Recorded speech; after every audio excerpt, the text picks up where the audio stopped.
the red button. What, some small talk? You got any small talk? Yeah, well. We've already talked I'm about the gonna try weather. and get out of here as So. soon as this is done, so this might be a short news conference. Are you sending a cake? Is that it? But it's nice to have the sunshine.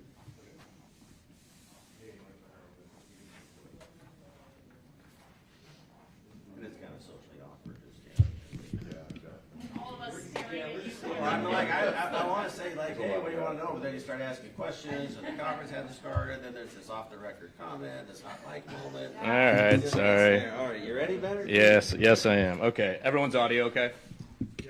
Can you hear us okay? Is it just mine? Sorry, guys. It's just mine.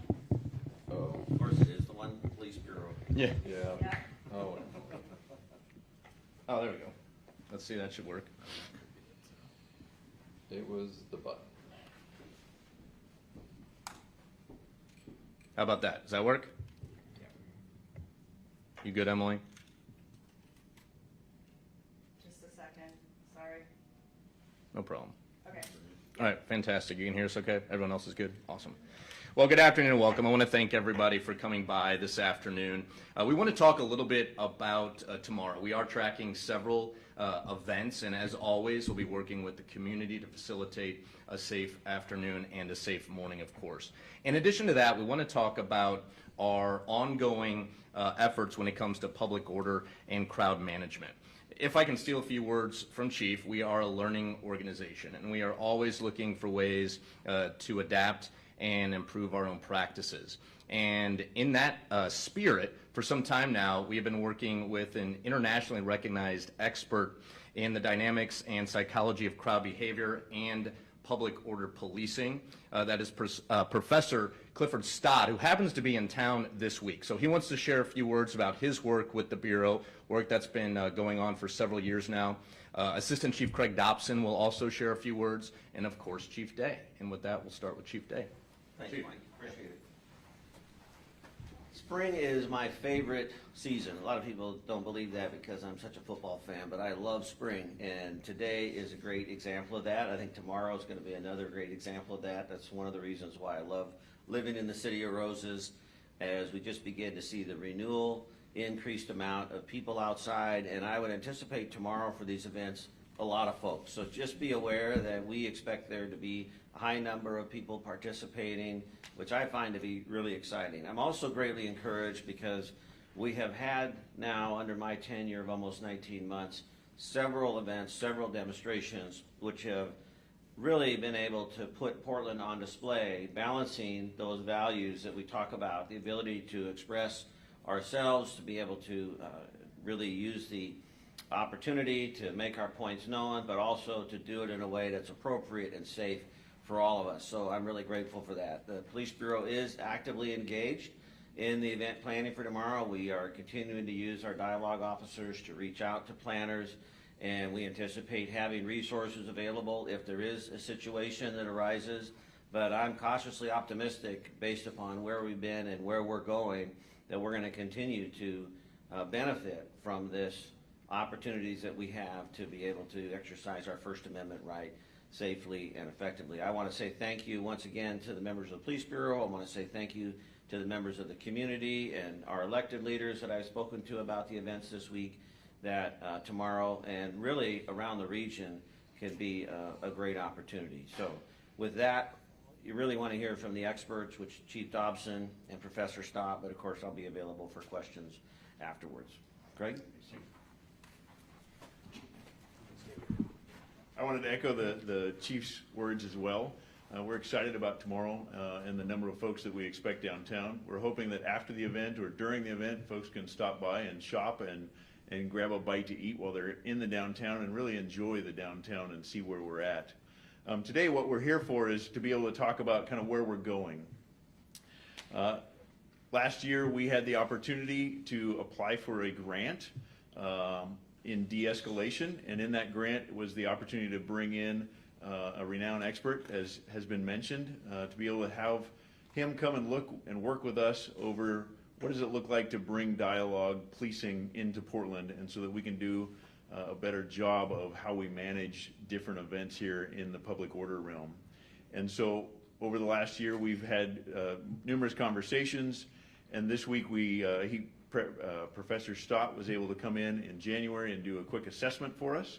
And then with that, we have started to build out training for our command folks as well as our dialogue officers and others to ensure that we're doing it in the best way for best practices, if you will, or the gold standard. And so with that, I'll turn it over and introduce Professor Stott so he can talk about some of his work. Okay, thank you. Good afternoon, everybody. I'm Cliff Stott. I'm a professor of social psychology based at Keele University in the UK.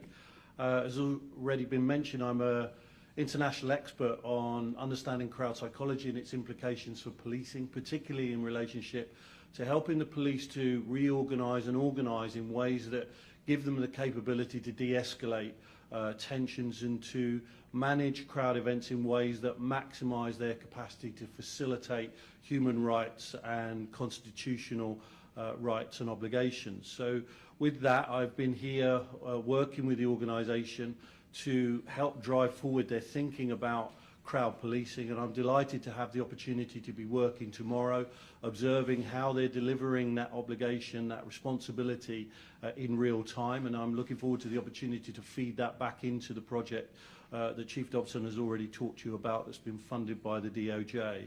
I'm working with several law enforcement agencies across the United States, and I've been in the country pretty much since 2020, on and off working with these different agencies to help learn the lessons from 2020, feed that into our understanding about science-based and evidence-based practice that is oriented towards the facilitation of these First Amendment rights and opportunities. So, as I say, I'm delighted to be here. I think the fact that I am speaks volumes about the extent to which the Portland Bureau of Police is forward-looking and leading edge in terms of driving this new agenda forward across the United States of America. I'm happy to entertain any questions that you have about the work that we're doing here. Yeah, I wanted to get your opinion on, I mean, I imagine you've also been looking at the Portland scene and what has changed here over the years. Can you talk a little bit about why things seem to have gotten more peaceful or less escalation during these protests? Is it simply because of this grant and what you guys are doing, or is there something going on within the communities that's changed? No, obviously there's something going on within the community. I think you know, everybody looks back on 2020 with trepidation. I think everybody understands that as a community, nobody wants to be in that place. I think we are in a different environment now where the challenges ahead are going to be really quite profound in terms of people's concerns and potential opposition to some of the new policies that may be coming online. I think we are going to see lots of protests, and we need to make sure that some of the mistakes that were made in 2020 are not made again, and that we can see our way through any potential difficulties in ways that are as constructive as possible. Why we're in a situation at the moment where we haven't had confrontation, I don't really know, and that's in many ways why I'm really looking forward to getting out on the ground tomorrow to see what's going on, to meet some of the people from the protest community if that's possible, and hear their views and perspectives on where things are at the moment with the way that they're policed. What do you see as the key to balance to First Amendment protected activity and law and order? Where do you see the balance occurring? Proportionality is the one word I would use for that. I think the key issue here is about maximising police capability to de-escalate tensions and to deal with low-level problems. And the best way that we know internationally of shaping policing in that way is to empower what we call dialogue-led policing. And that policing is supported by a framework where strategically the police are oriented towards the facilitation of First Amendment rights. And I think the combination of that strategic perspective and that tactical capability gives the police the opportunity to understand realistically where the problems are and respond to them proportionately. And I think what we find across the world where we do this work is that where those factors are in place, we see a lot less escalation, we see a lot less confrontation. So I think all of this revolves around proportionality. What are some areas of improvement that you've identified at this department specifically since you started working with them? Well, certainly this department, looking back historically, was one one of the early adopters of the work that I do and the dialogue-led model. When you adopt that, it is a rocky road. It's not a straightforward innovation. And I think that leading edge development very early on has positioned the Bureau very well to move to the next level. And I think that the funding from the DOJ and bringing me here has given us an opportunity to really take this forward and embrace that early adopter framework, take it forward and really push on to make sure that we can build on those early foundations and empower this dialogue and facilitation-led approach. Can you give us some examples of this evidence, or one of these evidence-based strategies? Let's say we have an event where Yeah. there's a high risk of escalation. Yeah. What kind of tactics or strategies would you recommend police bureaus approach that type of situation? Well, as I've already mentioned, I think the main issue here is making sure that we don't let the fear of negative behaviour overwhelm our obligations and responsibility to facilitate the positive. And that's a key issue. It might sound trite, but it's actually a key issue in terms of understanding the strategic priorities for that organisation. The second thing is to empower as much as you possibly can that dialogue capability. And that dialogue capability is not just about engagement with the protest crowd, it's about engagement with the protest community over time, building trust and confidence, and working beforehand with the protest community to try to manage out any potential underlying tensions and ensure that the fear of disorder doesn't create the disorder in its own right by creating a potential for overreaction. So again, I think at the heart of this is a model of dialogue-led policing. Now, this isn't just a theory. We work with police forces all over the world to deliver effective solutions, and much of the work that I do is actually in a European context where we deal with high levels of threat and risk in the context of soccer crowds and soccer competitions. And we have multiple examples of where we've applied this approach in a way that has managed to allow us to get through these very high risk events without any confrontation whatsoever. And we must bear in mind that high risk does not mean that violence is actually going to occur. And we have to understand the ways in which the dynamics through which that violence occurs often involves police overreaction. And what we need to make sure is that we are driving forward with a properly evidence-led approach that draws information out through engagement with the community to ensure that we build legitimacy with that community and create an environment for self-regulation. Some of these groups do have some anti-police sentiment, potentially. How do you handle situations like that? What is the advice when there's things being yelled that are anti-police sentiment? What has happened in the past that you'd like to correct there? Well, I think the wonderful thing about the First Amendment is that it's content neutral. It doesn't matter what people say. Everybody has a right to hold whatever view it is that they want to hold, and in many ways they have the right to express that view as well. I mean, in many ways, police hostility, or hostility towards the police, is often embedded in a historical antagonism that carries itself forward. And we need to understand that some people do have anti-police attitudes. Perfectly their right to hold those attitudes, but we need to work with the community to help the community to understand that there's no validity in that point of view. And that's the key issue here. It's about the extent to which those views don't represent what the police are here to do. They're here to facilitate First Amendment rights. We just need to make sure that we have a police force that's committed to delivering their service with that as a priority. And I'm sure that through a dialogue and facilitation-led approach, we will be in an environment where people have the right to express those points of view, and it doesn't lead to a circumstance where it unnecessarily flows into violence, criminality and confrontation. So I guess my question then is, when that is happening, when there's anti-police rants or things like that going on, what are you advising the people who are standing on the opposite side to do, to say, to act?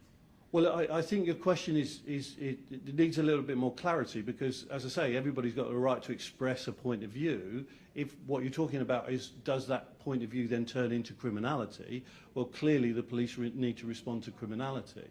And provided that that response to criminality is targeted at criminality and doesn't get into a situation where the police response is indiscriminate and starts to draw people into confrontation with the police unnecessarily, we should be able to deal with any circumstance where somebody starts to try to disrupt other protesters' First Amendment rights unnecessarily, and the police can respond with proportionality.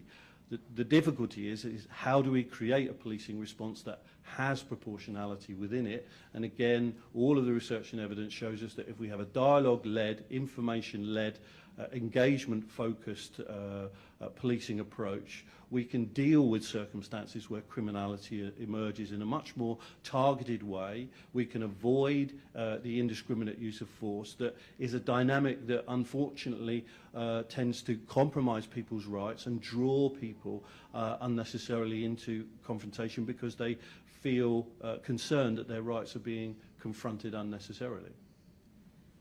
How do you process the difference between a group and certain individuals in the crowd? As many of us that shoot have seen it, it's not the crowd that's the problem, it's the individual. How do you train for the individual as opposed to the crowd?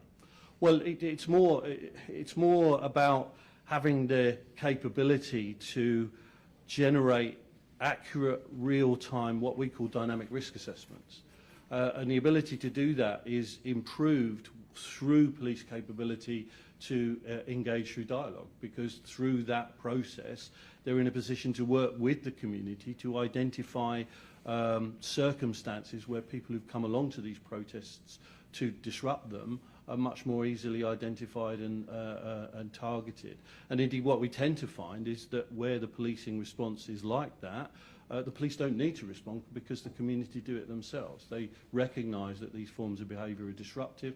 They, like the police, don't want to have their demonstration and their First Amendment rights of peaceful assembly disrupted, and they tend to work with the police to undermine those who are seeking to disrupt that harmony. I'm curious, when you look at the protesting landscape across the country right now, Yeah. I'm curious how that compares to 2020 and 2016 when we saw similar, like, widespread protesting. What's unique about this moment we're seeing right now?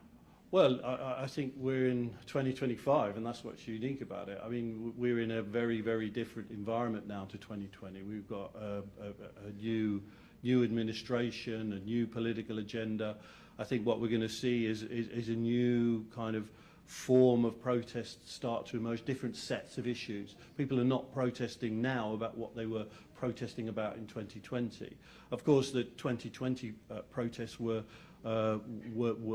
triggered by a very, very unfortunate incident that related to the murder of George Floyd, and we ended up in a circumstance where a series of really violent confrontations emerged in this city and other places. But we should never lose sight of the fact that actually when we look at the 2020 protests in detail, they were overwhelmingly peaceful. Of the 2,400 protests that occurred in the US, only around about 7% of those became violent. So we should never lose sight of the fact that those 2020 protests were not in the majority violent. They're actually, the 2020 movement was overwhelmingly peaceful. There's been a couple protests this year already in the Portland area already, and those have been majority peaceful and smaller. Do we have any expectations about the size of what's going to happen tomorrow or anything like that? And then also, do you think that the subject matter of this protest is maybe creating more of a peaceful atmosphere in general? No, unfortunately, I'm a British national. I don't have too much background information on the nature of contemporary protest in Portland at the moment. So that's not something. Greg can talk about that. I'm not in a position to really talk through that issue in any detail. But you know, I think where we are at the moment is in the early stages of a series of protests that are going to be evolving over several coming years that are bringing together a whole series of separate concerns into a potentially unified movement that could become quite significant in American society. So I think that handling the protests now in the right way is going to be really, really important in terms of building a foundational collaborative relationship in terms of how these protests move forward. Craig, can you address the, just Yeah. maybe crowd size? For our expectations for tomorrow, we expect at least several hundred, maybe 1,000, 2,000. Again, there's, as we have assessed it, we're not concerned about it. We think it's going to be very peaceful and a great day for people to be outside, get their steps in, and be able to enjoy the weather. Is there any specifics that give you those expectations where you think that's making you optimistic? Is there any specifics that made you come to that decision? So for each event, we go through an assessment, as the professor was saying, a risk assessment that we're evaluating what is it that what's the cause, where are the people coming from, are we getting any indicators from outside or inside the groups that are going to be there for other purposes other than to simply share their First Amendment rights. And we use also, we reach out to all the groups that we can to communicate with them, to develop a relationship with them when we can. Again, with this dialogue, that's where we're trying to go. We've had several of the groups that we will have tomorrow we've reached out to, and they have responded very well with us and conversed with us and explained where they're going and what their plan is for the day, which then lessens that concern of the unknown when there's a gap or a vacuum of information that always adds concern. But for the most part, most of the groups have all reached out to us and indicated what their intents and plans are, and so we're not concerned. Joel? My question is also for you, Assistant Chief Dodson.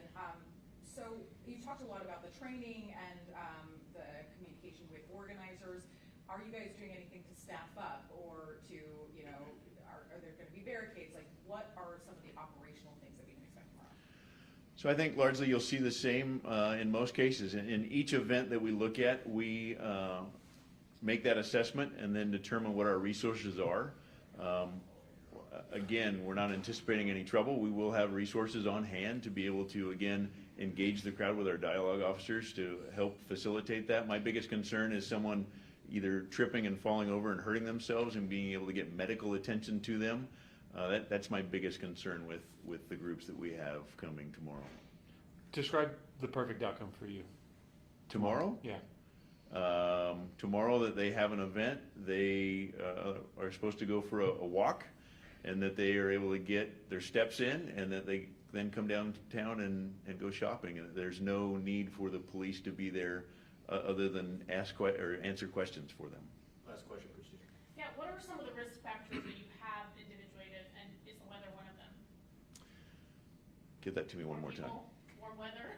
So Also, like, yeah, I don't think we're at it. different events in the city? Weather is always a concern. Tomorrow's supposed to be mild and warm. I don't see that being a concern for us, but we always take the weather into consideration of that. We will, within our incident command post, we have fire with us, so that if we do have a medical emergency or some kind of heat-related event, we have medical there on site, and we can directly get them into where they need to go. What are the risk factors that you have looked at? We look at the factors of risk to the police, risk to the public, risk to the actual event itself. Are we going to see is there any indicators that we're going to see disruption of any kind? Is there any kind of disorder that's planned? And none of those are out there right now. All right, since it's a sunny Friday, two more, and that is it, Des Moines and Oregonian. Thank you. So my question is for either Day or Dawson, but we've seen a lot of what you guys have done to kind of de-escalate and to work on these public order events, but I know when things get out of hand, it's usually a mutual aid response. Are you guys translating that to your partners with OSP and your other partners? How does that work? Sure. So just an example, over the last 3 days, we've had a workshop where we invited all of our regional partners in to talk, and we've had great dialogue and discussions with Professor Stott, so that we're all on the same page, so that we all understand kind of where we're trying to go with this.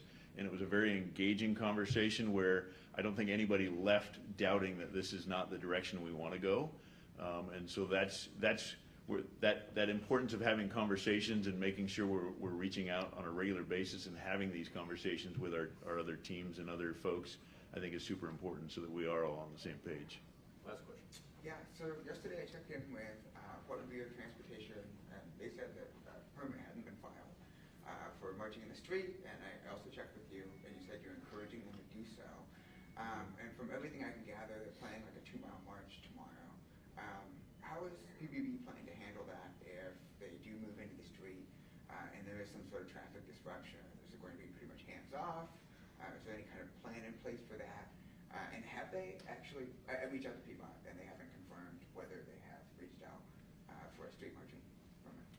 So we work closely with our partners, and PBOT's one of those that we work with. We always encourage anybody that is going to have a demonstration to get a permit, because that allows us to be able to identify what their routes are, the numbers that they're expecting, and also for us to better plan for what those routes are. It gives us the opportunity to reach out and talk. If their route is on a route that maybe is more busy traffic-wise, we might be able to reroute that so that we can have less impact on the rest of the public. In cases like tomorrow, we will do our best to ensure that everyone is safe and be monitoring that to see if there is a need for us to do traffic control, or because of it being Saturday and not a lot of folks downtown, that it can do it on its own. Thank you.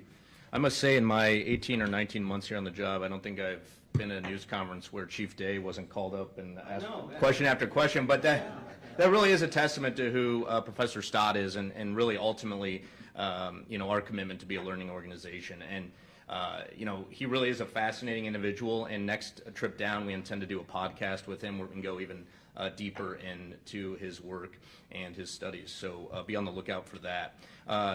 You heard Assistant Chief Dobson mention the workshops that happened earlier this week. We actually had one of our photographers shoot some B-roll of that, and I'll be providing that to the news desks as soon as I get back upstairs, so you can sprinkle that into your coverage, and we'd appreciate you kind of showing some of that. And then lastly, yes, as far as tomorrow goes, the comms team will be monitoring the situation along with command staff, and so obviously encourage our newsrooms to keep an eye on Flash and on social media, and we'll keep you up to date if necessary. With that, thank you for coming, and have a great weekend.